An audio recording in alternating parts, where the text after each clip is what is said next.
Welcome to the Real Facts on Real Estate podcast, presented by Sean Patrick Maloney. In this series, we educate real estate agents on how to find success in the industry and grow their wealth to six-figure commissions and beyond.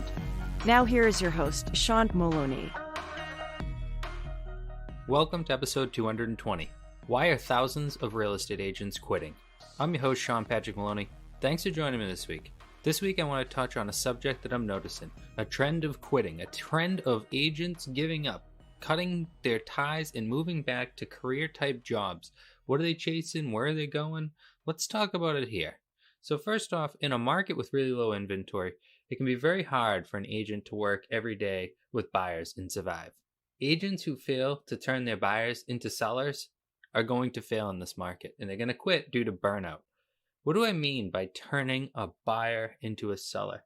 Well, if I go out every day and I say to myself, okay, I can't find a house for this person, this means I can find a house for this person by thinking about what they want, going on public record, and hunting down homes like that and asking them if they're willing to sell. It's such a simple and easy solution that some of you at home are sitting there right now saying, that's probably not true. And why is it? It's because we all want to avoid the uncomfortable conversations. I know your house isn't for sale, but I have several clients in this price range that are willing to pay top dollar today. Now realize, some sellers do not come on the market for the simple reason of fearing not selling. So this means that we are sitting in one of those standoffs where I don't want to sell because I might not find a place to buy. I can't buy because no one's selling. If they could meet each other, they'd realize it could be a pretty smooth process. That's our job, right? That's our job to get more listings. So in a really low inventory market working with buyers, I don't like to see people not work on getting sellers because it's really easy to burn out if you're out there every day with somebody and, it's just not working out. In Massachusetts, there's been a strong seller's market for years now, leaving buyers looking for years.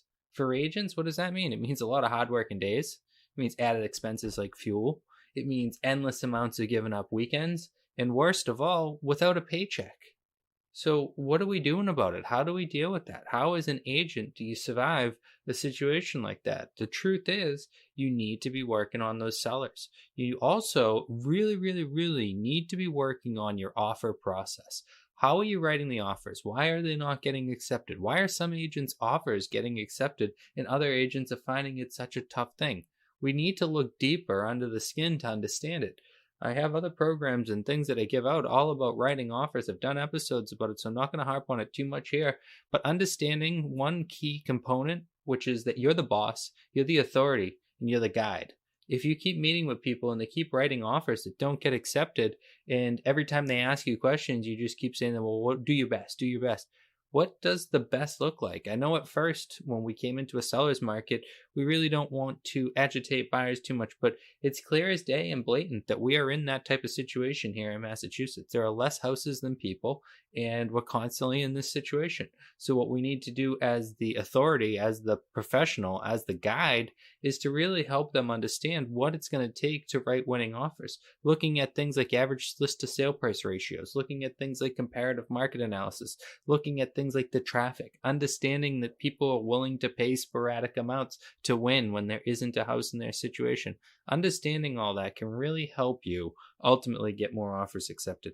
The other one I don't think a lot of agents have done, and it's this new society, right? We have this remote wireless society. We're hearing each other. We're not seeing each other. Agents don't tend to get to know each other as well as they should.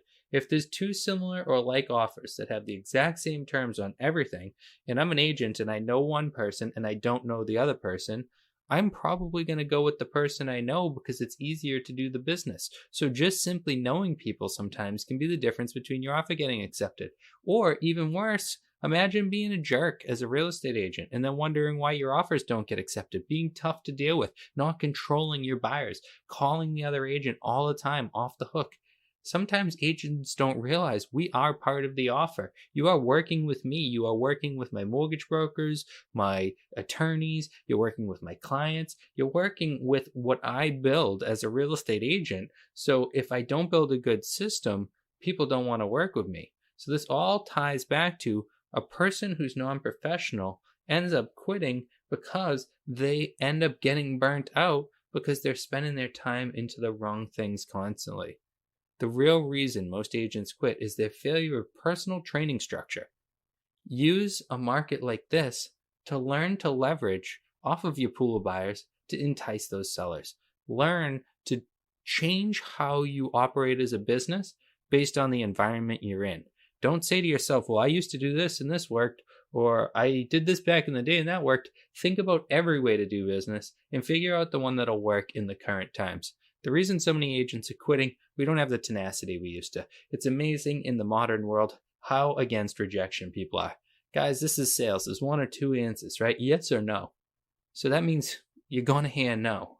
And that's okay. Don't let it hurt you. Don't let it affect you. And realize the more no's you hear, you're going to uncover a yes soon enough, and you're going to find success. Guys, don't quit. Hang in there. Make sure to listen to the podcast. I'm going to give you more free information. I'll be writing up a bunch of different stuff about writing offers. Also going to be offering an online course coming up all about getting more offers accepted. It's not the time to quit. It's the time to dig in. 2023 is going to be a great year for those of us who do and those of us who train hard. Thank you guys so much for listening. Make sure to pound that subscribe button, and I look forward to talking to you next week.